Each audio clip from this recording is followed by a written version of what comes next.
Welcome, Sagittarius, to your Energy Alert deep dive special video for the ascendant, the sun, or the moon.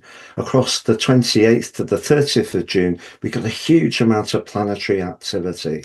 Some of it's very high energy, and some of it could be incredibly draining. How do we navigate that? On the screen is the adventure of the Capricorn full moon at the heart of all this from a Sagittarius perspective. I'm going to unpack that for you. By the end of the video, you'll have a clearer picture of what's upcoming in terms of your vitality, work, relationships, and finances. Thank you so much for joining me, astrologer Patrick Arundell. If you've yet to subscribe to my channel, please do so now to help it to continue to thrive. Please also click or tap the bell notification symbol. On the 28th of June, Mars, the planet of action, the planet of impulse, and the planet of urgency, moves into the sign of Gemini, which is an air sign, and for you, it's in your seventh house. Great for setting your boundaries, being more competitive, and perhaps even being more proactive when it comes to relationships over the following 6 weeks. But Mars immediately met Uranus, the planet of electric intuition, and which pushes us to get in touch with our higher purpose, the truth of situations, if you like, but of course can be very restless. So that combination between Mars and Uranus is very high octane, and link into your ruler Jupiter, which moves into your fellow fire sign of Leo on Tuesday for the first time since 2015, back to Mars, creates one of astrology's most fantastic angles. Because if we think the air of Gemini oxygenates the fire of Leo, so they're really very, very helpful to one another. They have been in a sextile for a little while, but just not as good as this. So that's really very, very hopeful. But what we also have is that Mercury, the communicator, and the planet of precision, has now gone into a retrograde in the sign of Cancer. Mercury doesn't like being in water signs. Probably of all of them, it does best in Scorpio. But in Cancer, because of the moon rulership of the sign, because Mercury likes detachment and cool logic, and Cancer can be very emotional because of moon being the ruler, therefore more subjective. So Mercury is retrograde in the eighth house, can be about shared finances, long-term business interests, and it can be also around things like pensions, investments, and so on. But it can, in a more spiritual way, be about where we're evolving, the eighth house. And that's where the sun is as well. And that's opposed by the moon, depending on exactly where you live across the 29th or the 30th. So the moon in Capricorn is in its detriment, but for you, it's in the second house, which is everyday finance. And the moon in Capricorn is very much about control, responsibility. It can be quite contained. On the other side of the heavens, the sun in Cancer, very much about that more intuitive vibe and can be very protective. And it's really about looking after our emotional security, if you like. Now, between the two of them, it always creates a tension, a full moon, because the moon and the sun have very different energies. The sun wants to assert, the moon wants to be more receptive. However, in a T square between them, Neptune, the planet of dreams, but also the planet of inspiration, particularly in the fire sign of Aries, the arid fire sign, that in a T square to these two positions can be really challenging. So as much as we got that dramatic energy to Mars, Uranus, and also to Jupiter, this needs some very special care. Why is that? Well, it's because Neptune forges the apex of the tension between these two guys, or a guy and a girl, if you like, depending on how you want to see it. But what we have with Neptune is that's the apex, so therefore that's the pressure valve of the tension between these two. And what happens with Neptune is we can get disorientation, we can get confusion, we can get very low energy.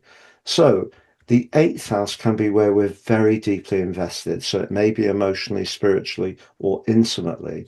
The position of Neptune in the fifth house can be about play, fun, romance. So if we're attracted to someone at the moment, or we're in a long-term relationship where we feel attached, very second house, second, eighth house energies, but we're not quite sure what to do, that can really drain our vitality very quickly indeed.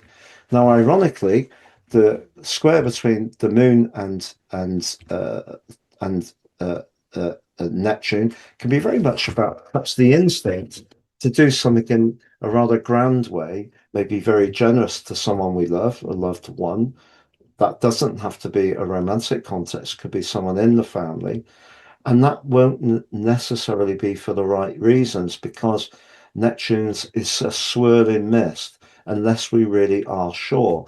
Now, there are some elements of this chart which are very helpful. So, Saturn is in a very solid trine to Venus. So, if you feel you're in a relationship where it is clear between you, and you do enjoy being very close, and you're very skilled at managing money between you, or how you work together on your different values, which might not be absolutely the same, but you make it work. Saturn can be very helpful for that.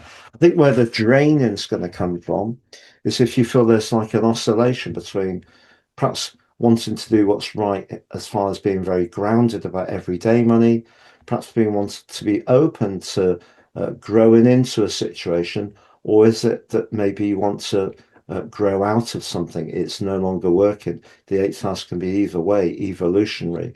And the link back to Neptune can be what we'd really like. It's our ideal. So if you're wanting an ideal romantic relationship and you fancy someone you're with at the moment or you're drawn to in an incredible way, you may feel almost like there is no escape. It's addictive. But I assure you, Mars and Uranus and Jupiter give you a wonderful avenue to go for what's more appropriate for you. Because as a Sagittarius, I think if you feel tethered, penned in, there's a lot of jealousy, there's envy, there's control, coercion, all those kind of things. However subtly it might be done, and remember, Neptune can be very subtle, the best way you're going to reignite your energy is by getting in touch with the Mars, Uranus, and Jupiter energy. So it just depends on your unique circumstances. But if you are feeling unsure and unclear of what to do, having Mercury retrograde, Neptune in the T square is definitely a tricky one.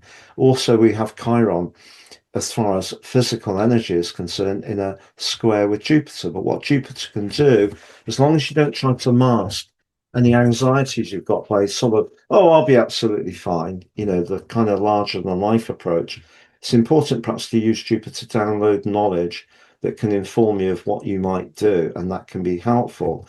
The other thing to say is that over the last 18 months, the North Node has replaced Saturn and Neptune, which had been there for a long time, in your fourth house exclusively, and it's been asking you to trust your instincts, being a Sagittarius and mutable, and also loving your space, but also loving the big picture. You're not always perhaps being wanting to stop and navel gaze and think about your deeper emotional strands, but the North Node has been asking you to do that. But if you suddenly feel I've done all that, I need to re-engage with that more spectacular, spontaneous vibe that really is me, you've got a brilliant chance to go for it. So it just depends on what's going on in your unique situation at the moment, which of these energies you're going to draw down.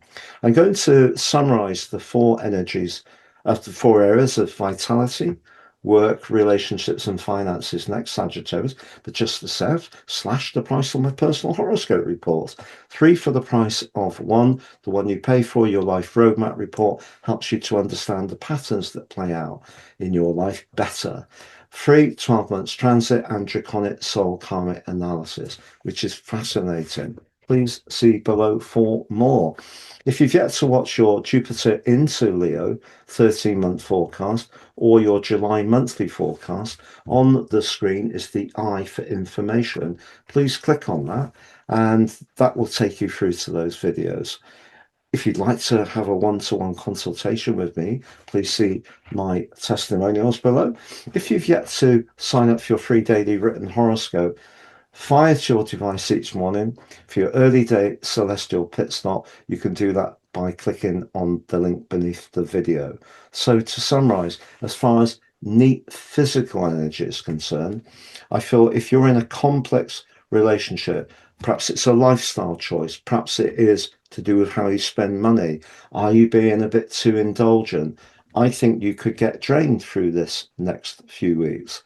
If you can look at things again, Mercury retrograde is brilliant for it. Gets such a bad rap. Yes, it is a pain, but I think it's brilliant to look at things afresh and to reset, whether it is marshalling your long-term finances or shared resources. But the draining part of your situation may come from that attachment. But Chiron in the sixth house also says if you've got any niggles that have been going on for far too long, don't don't be the brave. Use Jupiter moving into your sector of knowledge to find out more or get in touch with a specialist who can help you. I know there's in Britain anyway, there is difficulties in seeing people quickly. And also in the States, there's been cutbacks to certain people's medical care, which I really feel for people. But if you can, in any way at all, talk to someone or do your research to get better informed, that'd be good for your physical vitality. As far as your relationships are concerned, well, if you're in one where you're really enjoying the spark and it's free and it's lively and it's fun and spontaneous, keep on going. It's going to be amazing. If you're in a type which does feel very bogged down with those dark arts and heaviness, that's really going to be affecting your energy, I'm afraid. As far as longer term finances, with the Mercury retrograde and the full moon, I think it is good to not be speculative on any high risk punts without really getting the details right. In terms of everyday finances, the moon, if you don't get caught up in Neptune's mystique, the moon can actually help you to get really grounded. As far as your professional situation, that link between Pluto and these guys, if you're collaborating with people that you really feel it's very mutual and you help each other, brilliant. You're entering a very, very exciting time. I'm going to uh, I'm going to go and get my dinner. I forgot what to say. Thank you so much for joining me, Sagittarius. I hope to see you again. All the best.